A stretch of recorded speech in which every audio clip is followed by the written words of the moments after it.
Governor గారు ఇచ్చిన ఒక స్టేట్మెంట్, హైదరాబాద్లో శాంతి భద్రతలకు లోటు లేదు, చాలా సవ్యంగా ఉంది అని చెప్పడం అనేది చాలా దురదృష్టం.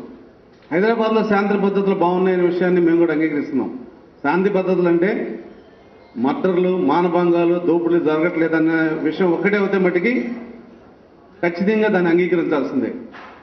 కానీ వివక్షతో కూడిన కక్ష సాధింపు చర్యలు కూడా శాంతి భద్రతలోకి వస్తాయని కనుక ఐపీఎస్ చదివిన గవర్నర్ గారికి కనుక తెలియకపోతే ఆయన తెలుసుకోవాల్సిన బాధ్యత ఖచ్చితంగా ఉంది. ఇప్పుడు హైదరాబాద్లో ఆంధ్రోళ్ళు ఎవరో ఉద్యోగం చేయటం లేదని చెప్పి స్వయాన తెలంగాణ ముఖ్యమంత్రి కేసీఆర్ గారు చెప్పారు. ఆయన ప్రత్యేక సమావేశం కూడా ఏర్పరిచి ఆంధ్ర వాళ్ళందరినీ రిలీవ్ చేసేయండి, రిలీవ్ చేయకపోయినా కూడా మీరు ఎవరు ఈ రాష్ట్రంలో ఉండలేదు, మీరు వెళ్ళిపోవని చెప్పి ఒక ముఖ్యమంత్రి స్థాయిలో చెప్పిన తర్వాత అక్కడ ఉద్యోగుల పరిస్థితి ఏంటి అనేది బహుశా ఇక్కడ ఉన్న వాళ్ళందరికీ మా మానసిక పరిస్థితి కానీ సోషల్ సెక్యూరిటీ కానీ ఏంటనేది తెలంగాణలో ముఖ్యమైన స్థానాల్లో ఉన్న రెవెన్యూ అధికారులందరూ కూడా ఏకపక్షంగా రిలీవ్ చేశారు.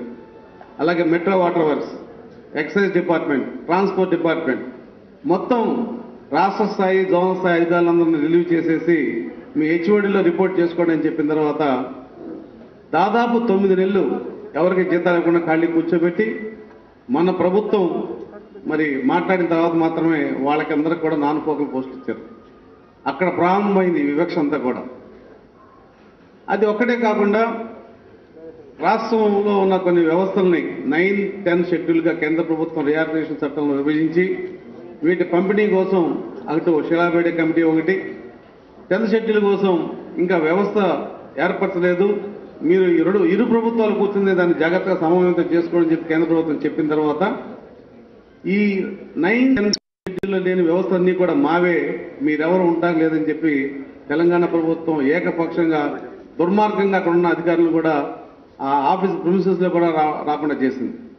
శ్రీమతి చంద్రకాంత్ గారు కానీ, శ్యాంబాబు గారు కానీ, లేబర్ కమిషనర్ శ్రీరామయ్య గారి మీద అరెస్ట్ చేసేదాకా తీసుకెళ్ళడం అంటే మరి ఆ ప్రభుత్వం వివక్ష, దీన్ని ఏమంటారనేది గవర్నర్ గారు చెప్పాలి. ఈ విషయాలన్నీ కూడా గవర్నర్ గారికి మన ప్రభుత్వం తీసుకెళ్ళింది, అయినా కూడా ఆయన దీనికి స్పందించలేదు. మరి ఇటువంటి చర్యలన్నీ కూడా జరుగుతుంటే మరి కేంద్ర ప్రభుత్వం దృష్టికి ముఖ్యమంత్రి కానీ, ప్రధాన కార్యదర్శి గారు కానీ దఫదఫాలుగా తీసుకెళ్లారు. ఇదే కాకుండా మా ఏపీ ఎన్జిఓ సంఘం కార్యాలయం మాదే అని చెప్పి తెలంగాణలో కొంతమంది ఉద్యోగులు ఒక ప్రత్యేక సంస్థగా ఏర్పడి మా మీద నవంబర్ 2014 నుంచి దఫదఫాలుగా భౌతిక దాడులు చేశారు. ఒక స్టేజ్లో మా ఎన్జిఓలను కూడా మేము హైదరాబాద్లో తాళం వేస్తారు వాళ్ళు. అప్పుడు మేము కేంద్ర మంత్రి గారి దగ్గరికి వెళ్ళి చెప్తేనే దానికి పరిష్కారం దొరికింది. ఈ రోజు వరకు కూడా వాళ్ళు నెలకు 15 రోజులకు ఒకసారి ఎన్జిఓ రావటం, ఏదో ఒక నష్టం చేయడం జరుగుతూనే ఉంది. మరి మొన్న 2వ తారీఖున తెలంగాణ ఉత్సవాలు మేము మా ఎన్జిఓలో చేస్తామంటే మేము దాన్ని ప్రాణాలు ఉంటేనే సరే మేము ఆపుతాం తప్ప తెలంగాణ ఉత్సవాలు ఎన్జిఓలో జరగడానికి వీల్లేదని చాలా స్పష్టంగా చెప్పాం. అక్కడ అధికారులందరూ చెప్పిన తర్వాత మీరు కనుక మా ప్రొటెక్షన్ ఇవ్వకపోతే మా ఉద్యోగులందరూ కూడా మేము హైదరాబాద్ తీసుకొచ్చి మా ఎన్జిఓలు కాపాడుకుంటాం అన్న తర్వాత మాత్రమే అక్కడ ప్రభుత్వం స్పందించింది. ఇక విభజన, కమల్నాథన్ కమిటీ ముందు బహుశా తెలంగాణ ఉద్యోగులు మొదటిసారిగా ఆంధ్రాలో ఉన్న ఉద్యోగులందరినీ కూడా తెలంగాణ పంపించాలని చెప్పన్నారు. వీళ్ళు చేసిన ఉద్యమం ఏంటి? తెలంగాణ ఉద్యోగులన్నీ కూడా ఆంధ్రాలో ఎత్తుకుపోయారని చెప్పి ఆ రోజున కేంద్ర ప్రభుత్వానికి ఉద్యమంలో చెప్పిన విషయాలన్నీ కూడా అబద్ధాలని కూడా స్పష్టంగా తెలియంది. ఇప్పటికి దాదాపు అయిపోయిన శాఖలన్నింటిలో మెజారిటీ తెలంగాణ ఉద్యోగులు ఆంధ్రాలో ఉన్నారు. ఆంధ్ర ఉద్యోగులు హైదరాబాద్లో ఎవరు ఉన్నారంటే దానికి కేవలం భార్యాభర్తలు ఉద్యోగులు ఉన్న వ్యక్తులు మాత్రమే తెలంగాణలో ఉండడానికి ఇష్టపడ్డారు తప్ప ఎవరు కూడా ఏ వ్యక్తి కూడా తెలంగాణకు ఆప్షన్ లేదు. కానీ దురదృష్టం తెలంగాణ ఉద్యోగులందరూ 60 ఏళ్ల కోసం వాళ్ళు ఆంధ్రాకి ఆప్షన్ ఇస్తే తెలంగాణ ఏమైందనేది ఇవాళ ఈ గెజిటెడ్ ఆఫీసర్ సంఘం అధ్యక్షుడు శ్రీనివాస్ గౌడ్ నేను ప్రశ్నిస్తున్నా. నువ్వు నిజంగా తెలంగాణ వాది అయితే ఆంధ్రాకి 60 సంవత్సరాల కోసం ఆప్షన్ వాసన ఏముందనేది మేము వాళ్ళని అడుగుతున్నాం. భార్యాభర్తలు ఇద్దరు కూడా హైదరాబాద్లో ఉండాలని చెప్పి మేము అడిగితే కేంద్ర ప్రభుత్వం మీద వాళ్ళు ఎట్టి పరిస్థితుల్లో భార్యాభర్తలను మేము ఎలా చేయమని చెప్పి మరి తెలంగాణ ఉద్యోగ సంఘాలు చెప్పినాయి. అంటే భార్యాభర్తలు కూడా ఒక చాట పని చేయకుండా ఉంచే పరిస్థితి మరి తెలంగాణ వారసత్వంలో ఉందా, తెలంగాణ కల్చర్ ఏదా అని చెప్పి మేము అడుగుతున్నాం. మరి మా మీద దాడులు కానీ, ఐఏఎస్ అధికారులని మరి దూషణలు కానీ, వాళ్ళ పట్ల ప్రభుత్వం ప్రవర్తించిన తీరు పట్ల కానీ తెలంగాణ ప్రభుత్వం సమాధానం చెప్పాల్సిన బాధ్యత ఉంది. ట్రైబల్ వెల్ఫేర్ డిపార్ట్మెంట్లో చీఫ్ ఇంజనీర్ రూమ్ని తెలంగాణ ఉద్యోగులు తాళం వేస్తే ఇవాళకి 3 నెలలైన ఇంతవరకు తాళం తెలియదు. మరి దీని మీద మేము ఆ ప్రభుత్వాన్ని అడిగితే దీన్ని పరిశీలిస్తున్నాం అంటున్నారు. అంటే వాళ్ళ నిన్న తెలంగాణ ఎన్జిఓ సంఘ అధ్యక్షుడు దేవప్రసాద్ గారు మాజీ అధ్యక్షుడు చెప్తున్నాడు, మేమంతా ఒక బిల్డింగ్లో సామరస్యంగా పనిచేసుకుంటున్నామని. కానీ అక్కడ ఒకే బిల్డింగ్లో ఆంధ్ర ఉద్యోగులు 2వ తరగతి ఉద్యోగులుగా ప్రజలుగా మాత్రం భావించబడుతున్న విషయాన్ని నేను స్పష్టంగా చెప్తున్నాను. మరి సామరస్యంగా ఉంటే ట్రైబల్ ఇంజనీరింగ్ బిల్డింగ్లో ఏదైతే రూమ్ తాళం వేశారో దాన్ని ఈరోజు తెరిపించాల్సిన బాధ్యత దేవిప్రసాద్కు ఉంది. అలాగే చాలా కార్యాలయాల్లో ఆంధ్ర ఉద్యోగులకి పాతపడిపోయిన బిల్డింగ్లు కానీ మీ ఉద్యోగాలు ఇక్కడ ఉండటం లేదు, మీరంతా కూడా ఆంధ్ర వెళ్ళిపోవాలని చెప్పి ప్రతిరోజు ప్రతి శాఖలో కూడా ఇవాళ ఒక రకమైన ఈ మౌలికమైన అంటే మైండ్ టీజింగ్ థ్రెటనింగ్ చర్యలు జరుగుతున్నాయనే మట్టికి నేను చాలా స్పష్టంగా చెప్పగలుగుతున్నాను. దీనికి తెలంగాణ ఉద్యోగ సంఘాలు కూడా సమాచారం చెప్పాలని బాధిస్తుంది. రాష్ట్రం విడిపోయిన తర్వాత 10 సంవత్సరాల వరకు హైదరాబాద్లో ఉండొచ్చు అని చెప్పింది కేంద్ర ప్రభుత్వం అనాలోచితం చేసిన పనేం కాదు. తెలంగాణ రాష్ట్రం కొత్తదైనప్పటికీ అక్కడ వాళ్ళకి పూర్తి సదుపాయాలు ఉన్నాయి. క్యాపిటల్ ఉంది, ఇన్ఫ్రాస్ట్రక్చర్ ఉంది, అన్నీ ఉన్నాయి. ఇక్కడ ఆంధ్రప్రదేశ్కి కనీసం 1,00,000 స్క్వేర్ ఫీట్ ఉన్న ఒక బిల్డింగ్ కూడా లేదు. ఇక్కడ రాష్ట్ర రాజధానిని 0 లెవెల్ నుంచి వాళ్ళకి కన్స్ట్రక్షన్ చేసుకున్న బాధ్యత మనకుంది. అది చేయాలంటే కనీసం 3 నుంచి 5 సంవత్సరాలు పడుతుంది. ఇవాళ కూడా 2001లో ప్రారంభించిన రాష్ట్రాలకి పూర్తి స్థాయిలో క్యాపిటల్ బిల్డింగ్స్ లేవు ఆఫ్టర్ 15 ఇయర్స్. మరి ఇంత పెద్ద రాష్ట్రం 13 జిల్లాలో 5 కోట్ల ప్రజల రాజధాని నిర్మించాలంటే కనీసం 5 సంవత్సరాలు పడుతుంది. కొన్ని వేల కోట్ల రూపాయలు కావాలి. 15,000 కోట్ల రూపాయల లోటు బడ్జెట్ ఆంధ్రప్రదేశ్ని ఈ రాష్ట్ర బైఫర్కేషన్ ఆఫ్ చెప్పారు. రాజధాని లేదు. 10 సంవత్సరాలు ఉమ్మడి విద్యావకాశాలు ఇస్తే మరి మొన్న విద్యా సంవత్సరం నుంచే మా ఎంసెట్ మాది, మా కాలేజీలు మావి, మా అడ్మిషన్ మావి అని చెప్పి మొత్తం ఈ రాష్ట్రంలో ఉన్న విద్యార్థులందరూ కూడా నష్టం కలిగించే పరిస్థితి తెలంగాణ ప్రభుత్వం చేసింది. ఇదొకటే కాదు, మరి విద్యాశాఖలో బ్యాంక్ అకౌంట్స్ సీజ్ చేయటం, ఇవాళ కూడా మరి కొన్ని అకౌంట్స్ని మీరు ఆపరేట్ చేయటం లేదని చెప్పి తెలంగాణ ప్రభుత్వం కొన్ని బ్యాంకులు బెదిరిస్తున్న మాట వాస్తవం. ఇన్ని జరుగుతుంటే గవర్నర్కి నాకు తెలిసి గంటా శ్రీనివాసరావు గారు మరి ఎన్నిసార్లు కలిశారు ఆయన చెప్పాలి. అన్నిసార్లు ఒక మంత్రి స్థాయిలో గవర్నర్ కలిసి మాకు అన్యాయం జరుగుతుందని చెప్తుంటే గవర్నర్ గారు ఢిల్లీలో ఈ రాష్ట్రం చాలా ప్రశాంతంగా చెప్పడం మట్టికి కేవలం పక్షపాతం వహించబట్టి జరిగిందనేది నేను చాలా స్పష్టంగా చెప్తున్నాను. సెక్షన్ 8 అనేది లేదని తెలంగాణ వాదులంటే ఈ రాష్ట్రం కూడా విడిపోదన్న విషయం వాళ్ళకి అంగీకరించాలి. ఏపీ రీఆర్గనైజేషన్ చట్టం ప్రకారం రాష్ట్రం విడిపోయింది. సెక్షన్ 77, 78 ప్రకారం ఉద్యోగస్తులను విడదీస్తున్నప్పుడు సెక్షన్ 8 ఎలా చెల్లదో మరి వాళ్ళే చెప్పాలి తప్ప మేమైతే సెక్షన్ 8 ఉంటుందని చెప్తున్నాం. సెక్షన్ 8 అనేది మేము తెలంగాణ ప్రభుత్వాన్ని బలవంతంగా అమలు చేయాలనో లేదంటే ఇంకో రకమైన ఉద్దేశంతో మేము మాట్లాడతలేదు. ఎక్కడైనా లా అండ్ ఆర్డర్ ప్రాబ్లం వచ్చినప్పుడు కానీ ఎక్కడైనా ఒక వ్యవస్థకి వివక్షకు గురైనప్పుడు గవర్నర్ స్పందించాల్సిన పరిస్థితి ఉంది.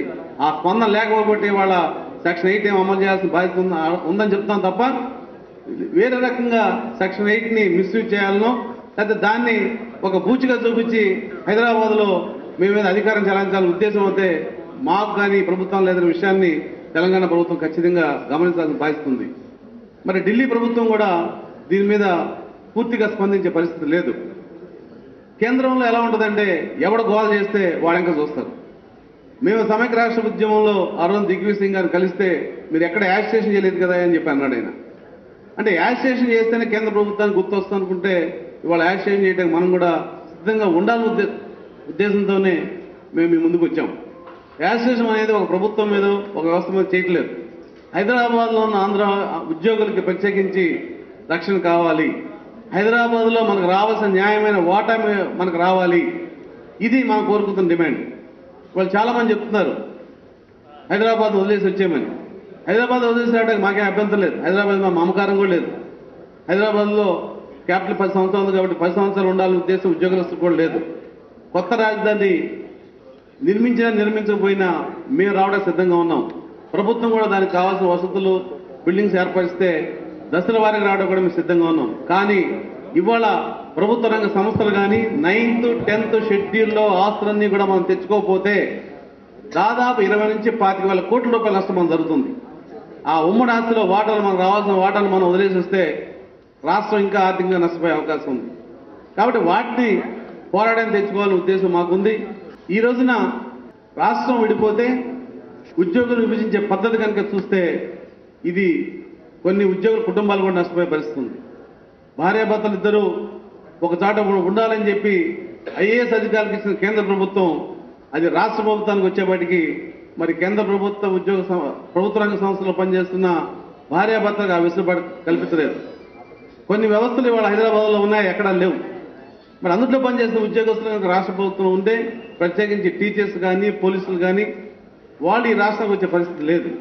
మరి భార్యాభర్త హైదరాబాద్లో మరి ఇక్కడ ఒకళ్ళు ఇక్కడ అనేది ఎంతవరకు సమంజసం అనేది మీ కేంద్ర ప్రభుత్వం అడిగితే కమలనాథన్ కమిటీ చెప్పిన సమాధానం ఏంటంటే దీన్ని తెలంగాణ ప్రభుత్వం ఒప్పుకోవట్లేదు, తెలంగాణ ఉద్యోగ సంఘాలు ఒప్పుకోవట్లేదని చెప్పి మాకు చెప్పడం జరిగింది.